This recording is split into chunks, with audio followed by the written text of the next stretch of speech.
的高美湿地生态丰富，结果讲有袂少的外籍移工来到这个所在偷掠红金，打来警方会加强查缉。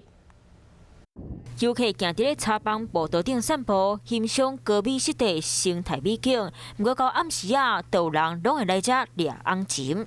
旧年头警察拄好掠着2个外籍移工，趁暗时的时阵偷走回来高美湿地掠红金。拢暗时啦，暗时无人看到无，才会来掠。高美湿地生态资源真丰富，亲像蛤蟆、金仔类、含鱼仔类，拢伫咧即个遮生团，想讲会有民众偷走回来掠。那在110年，也是在去年的时候，我们这些外籍的渔工他违规的样态有比较高一点。因为7月到10月拄好是红金出现季节，所以海事所落来，卖和警察合作，加强调查工作，希望非法的行为，呼吁民众千万唔通做。